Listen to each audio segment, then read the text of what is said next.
I am Hailey 32, and I used to believe that if I kept my head down and did my job, I could weather anything, even divorce. I was wrong. Every single time my lawyer called about child support or visitation, Heather, the 24-year-old receptionist with perfect curls and venom in her voice, would yell across the office, "Hailey, your ex is on the line again." She made sure everyone heard. Conversations stopped. Fingers froze on keyboards. All eyes turned toward me, like I was a reality show disaster playing out live at my cubicle. At first, I thought maybe she was just careless. But then the smirks started. The whispers behind coffee mugs. The cruel little smiles exchanged between desks. Heather was not just careless, she was deliberate. She fed on my discomfort like it gave her life. It was not just once or twice. It was every day. My private life became office entertainment, and Heather was the ringleader. No one stopped her, not the manager, not human resources. And worst of all, I had once recommended her for the job. She had come to me for help, a struggling grad student with rent due and no connections. I vouched for her. I got her the interview, and now she was dragging me through emotional hell while coworkers laughed and joined in the spectacle. She announced my calls like breaking news, mimicking concern, then mocking me the second I walked away. The worst was when she said loud enough for everyone to hear, "Poor Hailey must be hard getting dumped with kids to feed." The break room went silent. Then a few snickers. My hands shook so hard I dropped my coffee. Heather watched me clean it up like I was pathetic, and maybe I was. I went back to my desk, cheeks burning, ears ringing, knowing I had just become the joke of the office. And all I could think was, I gave that girl a chance. I opened a door for her, and she slammed it in my face with a smile. I did not cry, not in front of them, but something inside me broke that day. And when I looked up and saw her laughing, I knew one thing for sure. This was not just cruelty. This was betrayal. After the break room humiliation, I told myself it could not get worse. I was wrong again. 2 days later, I found a piece of paper left on the copier, probably forgotten by someone in a hurry. At first glance, it looked like some standard office template, until the words began to make sense. At the top, in bold marker, it said, "Hailey's Breakdown Betting Pool." Beneath it was a list of dates and guesses, alongside dollar amounts, and actual names of my colleagues. Cries in the bathroom, Heather $10. Quits without notice, Marcus 5. Complete nervous breakdown, Linda 15. I stared at the sheet for so long, my eyes blurred. These were people I had worked alongside for years. People I had brought cupcakes for on birthdays. People who signed my baby shower card. Now they were placing bets on my collapse like I was a horse in a race. Not one of them had stepped in when Heather started her game, but I never thought they were enjoying it. I never imagined they were gambling on my pain like it was office sport. A rage settled in my chest, not the wild kind, but cold measured. I took a photo of the sheet with my phone and printed a copy. Then I walked straight into HR, clutching the evidence like a lifeline. Patricia, the HR rep, glanced at it and made a tight-lipped face. "Hailey, I understand you are under a lot of stress," she said carefully. "But this looks more like a misguided attempt at humor." Humor. They were joking about whether I would mentally collapse, and she was calling it a coping mechanism. Sometimes people deal with discomfort through laughter. She added, sliding a mindfulness pamphlet across the desk, like it was medicine for humiliation.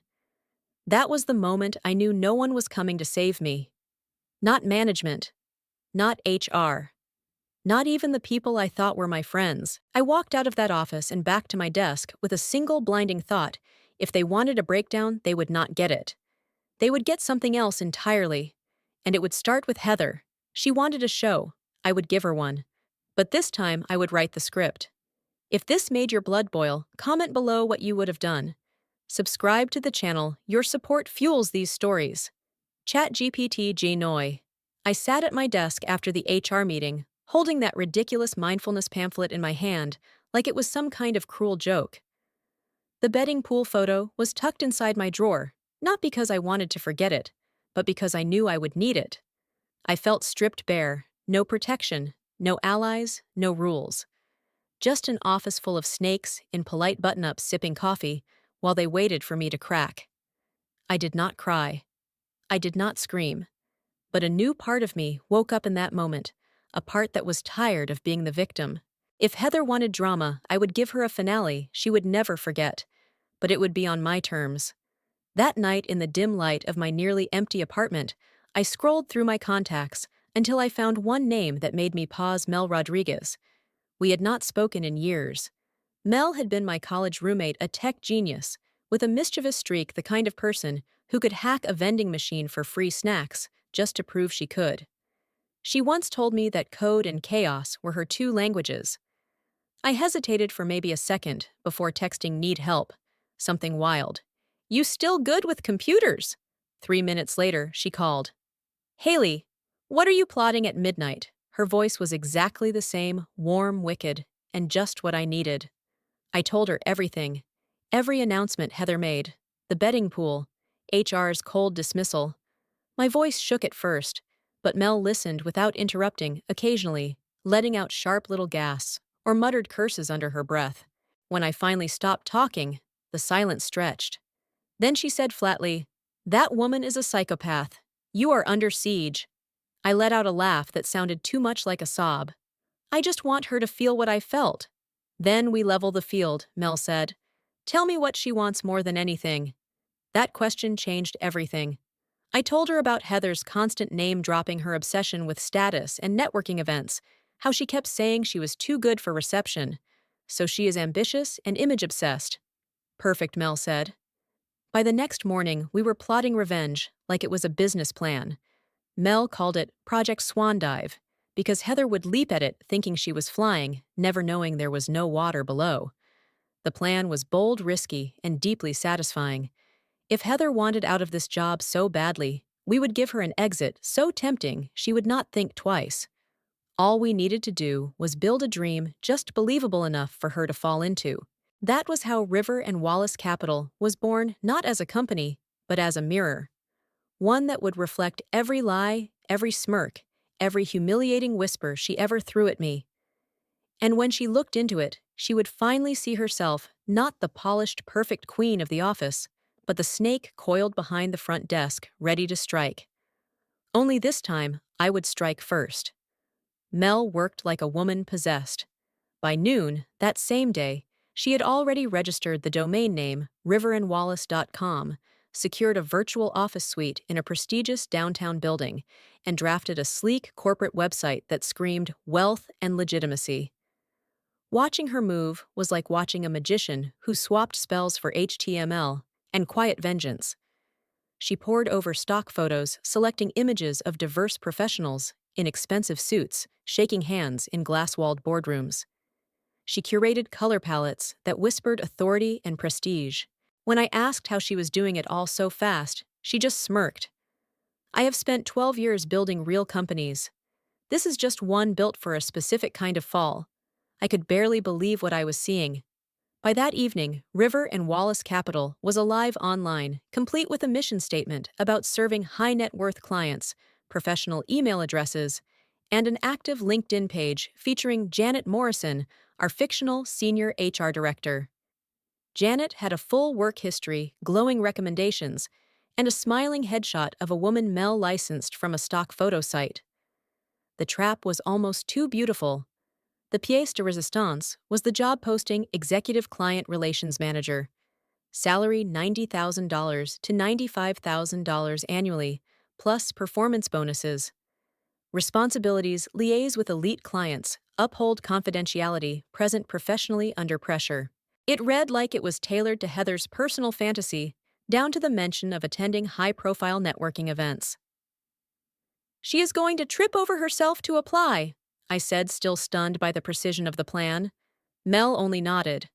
"That is the point. We will make her chase it. Then we will let her fall." We sent the posting through an anonymous career tip email, the kind that ambitious, status-obsessed people receive all the time. Just a quick note: "Saw this and thought of you. Looks like your dream job." By the next morning, Heather had submitted her resume, a cover letter, and a request for a phone conversation. Her tone was breathless, grateful, eager. She is already mentally packing her desk, I told Mel during our midday call. I had been watching Heather all morning. She had changed her outfit 3 times before 10:00 a.m., wore perfume for the first time in weeks, and greeted our manager with syrupy politeness. When she thought no one was looking, she was adjusting her posture, speaking more clearly, smiling like she had won the lottery. It was intoxicating to watch. She is acting like she is already above us, I whispered. Mel laughed. Perfect. Time for the interview. We scheduled a video call for Thursday evening. Mel borrowed a downtown office for the backdrop framed art skyline view glass doors and practiced her Janet Morrison voice calm, clipped, polished. When the time came, I watched from my car through the window as Heather walked in dressed like a senator's assistant and sat down to sell herself. She did not know she was walking into a theater built entirely for her downfall, and I was about to enjoy the front row. Heather entered the video interview with the poise of someone who believed her future had already arrived. Sitting tall in her crisp white blazer, she smiled at the camera like she was auditioning for the cover of a business magazine. From my vantage point in the parking garage across the street, I watched her through the window, every movement sharp, every expression rehearsed. Mel sat at the sleek, borrowed desk in the faux office, her voice transformed into the composed, polished tone of Janet Morrison. Tell me about a time you handled a difficult workplace situation, she asked, eyes flicking between her notes and the screen. Heather did not hesitate. At my current job, she began, her voice sugar-slicked. We had this employee going through a messy divorce. She was constantly distracted, and it was affecting the whole team. I took it upon myself to remind her that personal issues should not interfere with professional duties. My mouth went dry. She was talking about me. She was using my pain, my trauma, as her example of leadership. She got the message. Heather continued smiling, with a confidence that made my stomach turn. The environment improved once boundaries were reinforced. Mel nodded slowly, keeping up the act. That shows initiative. How did management respond to your approach? They appreciated my directness, Heather said proudly. I think they saw that I was the kind of person who maintained the company's standards. I clenched the steering wheel, my knuckles white. The arrogance. The delusion. She believed she had improved the office. She believed humiliating me made her a better employee. I listened as she name-dropped clients, discussed internal policies, and hinted that her boss relied on her for more than just front desk duties. Heather painted herself as essential, brilliant, underused, destined for bigger things. And Mel, playing Janet with flawless restraint, never let her mask slip. She smiled, took notes, asked follow-up questions, and at the end of the interview said exactly what Heather was waiting to hear. We would love to offer you the position. You are exactly the kind of dynamic talent we want leading our client relationships. Heather lit up like a Christmas tree. That sounds perfect, she said breathlessly. I will put in my notice tomorrow. Wonderful, Mel replied, calm and professional. We will send over the official offer letter tonight. Your start date will be next Monday. The call ended, and Heather practically floated out of the building. She did not see me in the parking garage. She did not know she was walking straight into a carefully crafted illusion. But I knew. I watched her disappear into the street, imagining the texts she was already sending the people she was telling. She had no idea what was waiting for her on Monday. No idea that her dream job was about to become the most embarrassing moment of her career. I turned to Mel as she emerged from the office, her eyes gleaming. That woman just bragged about destroying you, she said. Now we destroy the illusion. And I nodded, ready for the final act. Monday arrived draped in sunshine, the kind of morning that almost dared you to believe in fresh starts. I sat at the corner table of Grind Coffee across the street from the downtown building where River and Wallace Capital supposedly lived. My latte was still steaming untouched, and Mel sat beside me with her laptop open, the screen tuned to the building's public security feed. She looked composed, calm, like a woman about to watch her favorite play unfold live. At exactly 8:47 a.m., Heather's silver Honda Civic pulled into visitor parking, 13 minutes early. Of course! She stepped out, wearing a pristine white blazer and heels that clicked confidently against the concrete. Her hair was styled into a severe bun, and she carried a leather-bound portfolio that probably cost more than she made in a week. She looks like she is about to be named Vice President of the Universe, Mel murmured, without looking up. I could not argue. Heather checked her reflection in her car mirror, reapplied her lipstick, then crossed the street and disappeared into the lobby. On Mel's laptop, we watched her approach the security desk and announce herself. The guard made a phone call routine and directed her to the elevators. "She is in," I whispered. Mel nodded. "The show has begun." We lost visual when Heather entered the elevator, but we knew the script. She would arrive on the 14th floor, find the sleek hallway, the temporary nameplate, the professional space we had staged just for this moment. A welcome note, a clean desk, and a folder placed prominently in the center. For several minutes, there was silence. I imagined her exploring, sitting confidently in her new chair, checking her watch, and waiting for Janet Morrison to arrive. I imagined the moment the unease would start to grow, the phone number that rang once and disconnected, the LinkedIn profile that no longer existed, the website now redirected to a local dog shelter. 321, Mel whispered. We looked out the window just in time to see Heather reemerge. She stood on the sidewalk squinting at her phone, a tight frown creeping across her face. She made a call, then another. She paced in a tight circle, then stormed back into the building. "Back upstairs," I murmured. She found the folder. 10 minutes later, she came back down clutching it, her face pale and contorted. I knew what she had read, the betting pool printout. Names. Dollar amounts. The note I had written in neat black ink. "Maybe now you will stop betting on someone else's pain." From the coffee shop window, we watched Heather slowly realize the scale of what had happened. Her head whipped around, eyes scanning the street. She was looking for someone, a culprit, a reason. But she never once looked at the two women sitting calmly at the window, sipping lattes, and watching her world unravel. "She knows," Mel said, smirking. "But she can't prove a thing." I nodded, my heart steady for the first time in months.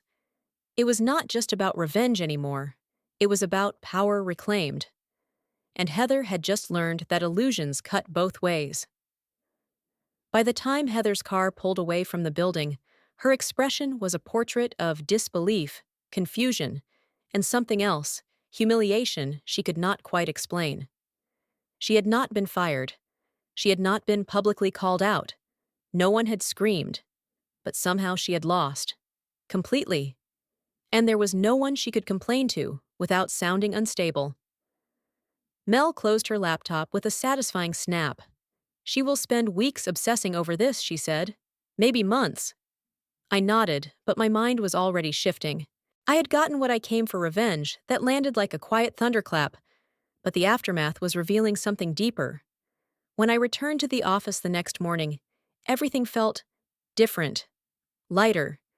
I had expected awkward silence or suspicious glances, but instead there was an eerie peace. People were chatting again, real conversations, not nervous murmurs. Linda from payroll was humming softly as she sorted forms.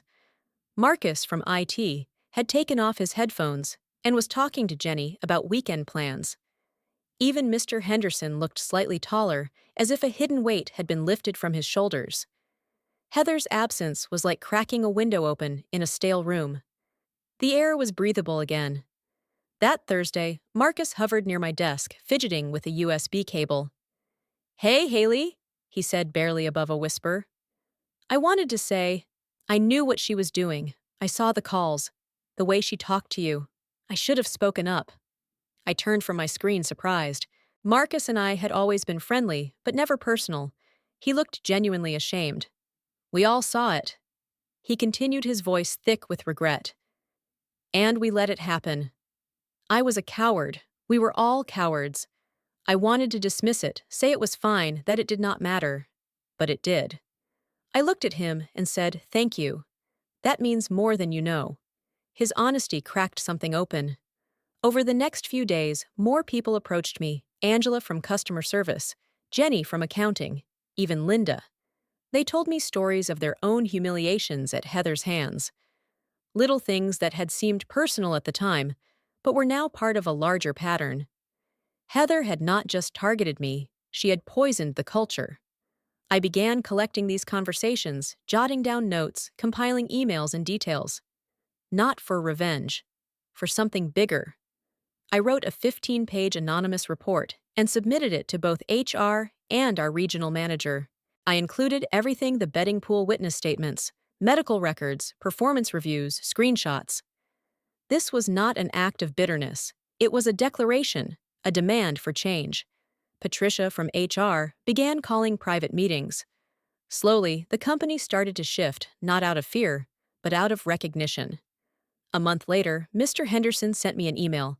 "Would you be interested in joining our new workplace wellness committee? We think your perspective would be valuable." I stared at it for a long time. Months ago, I was the office cautionary tale.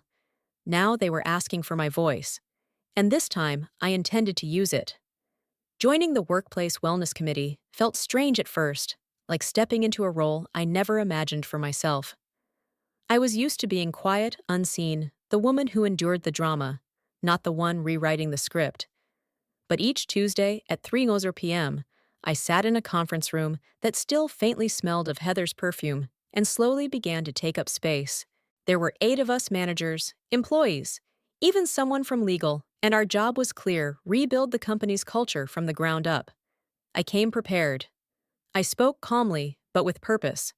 "Our current policies are reactive," I said during one of our early sessions, flipping through the notes I had typed late into the night. "They only respond after damage is done. We need preventative structures, anonymous reporting, bystander intervention training, climate surveys, a zero-tolerance policy for patterns of harassment." No one interrupted me. No one dismissed me. They listened. And I realized something I had not felt in a long time: respect.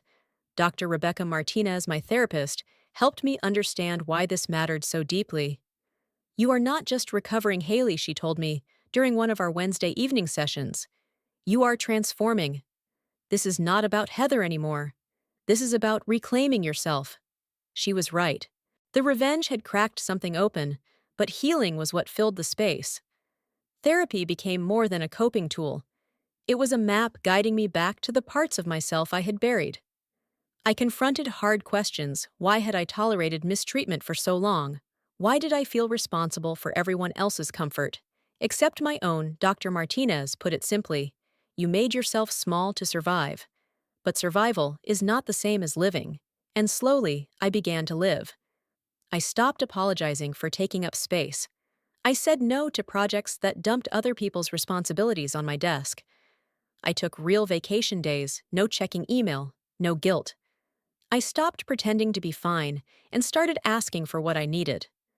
My weekends, once filled with anxiety and laundry lists of avoidance, became something new. I began gardening on my small balcony: basil, cherry tomatoes, marigolds.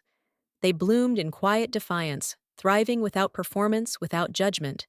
And perhaps most surprisingly, I started enjoying my own company. I cooked real meals. I read memoirs of women who had been broken and rebuilt. I journaled without fear of being seen. I rediscovered who I was beneath the exhaustion. Mel and I talked often. Our friendship, once built on shared chaos, had become something deeper: sisterhood forged in fire. "You look different," she said during a weekend visit, studying my face between sips of wine. "Not just calmer, more present, like you're finally in your own skin." I smiled because it was true. For the first time in years, I was not performing. I was not shrinking. I was just here. Me. Whole. Strong.